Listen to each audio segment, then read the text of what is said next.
The first movie on the list is The Greatest Heroes and Legends of the Bible, The Nativity. This movie does a great job adapting the story when baby Jesus was born.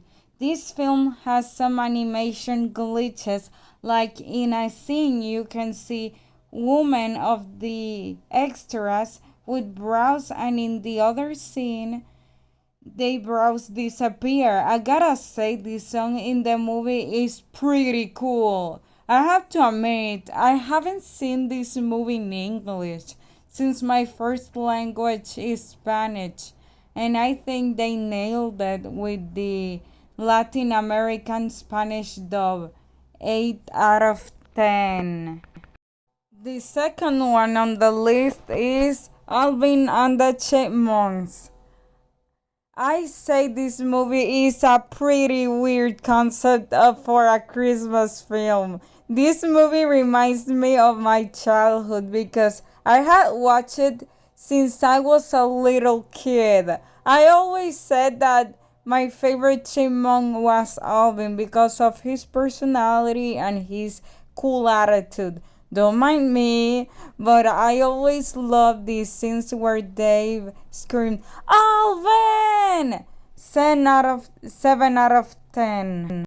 The next film that I'm gonna talk about is The Christmas with a Prince. This movie, it's good but lacks logic in some ways, like a grown man being attended to in the pediatric part of the hospital. The romance parts are okay. It's your typical common woman with a prince kind of romance. The characters are nice, and it's cute these scenes where the sick children were happy. 7 out of 10. The next one is You're My Home. This movie is good and shows the crude reality of deportation. The kid protagonist can be irritating at some parts. The characters of Chloe and Carlos are the most enjoyable in my humble opinion. Also, this movie lets you feel the pain and trauma of Chloe. Definitely is going to take you some tears on your first watch. 6 out of 10. The next film is Christmas Inheritance. This film is great because it has a nice storyline about a rich girl learning about the roots of the family and how to be more humble. I love the characters of Aunt Debbie, Ellen Langford, and the mom with the girls. The romance is not my favorite part of this movie because the romance between the protagonists is not that good.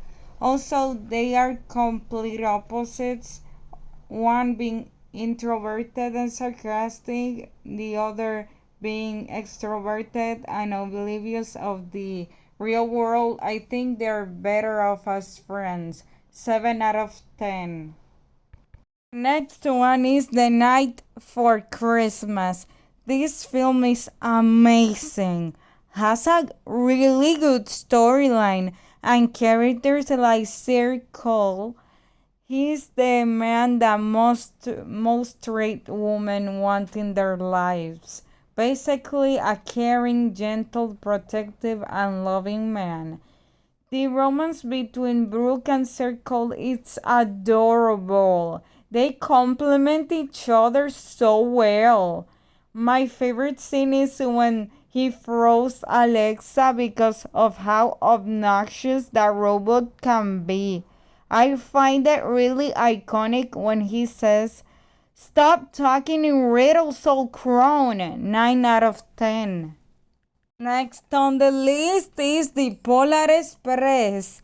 This movie is nice but has things that don't have logic, like how a train can pass in front of the kids' houses when there's no rails, or how come the kids can travel with a train from the States to Finland, in parentheses, where the North Pole is, or Infuriates me that in the whole movie that the kids don't have names except Billy. My favorite scene from this movie is when the waitresses serve hot cocoa to the children, and I always thought that the animation was ahead of its time. 6 out of 10. The next one on the list is Santa Girl. This movie is good. It has the Disney Channel formula on it. The characters are nice. You can see a new adaptation of Santa Claus that can work depending on how you see it. The romance is cute. Jack Frost is unusual and funny, making memes about the quirky protagonist. 5 out of 10. Last but not least is Christmas with You. This movie is really good and I love the songs and the reference of Selena Quintanilla. The Latino representation felt believable because the characters use a lot of phrases in Spanish.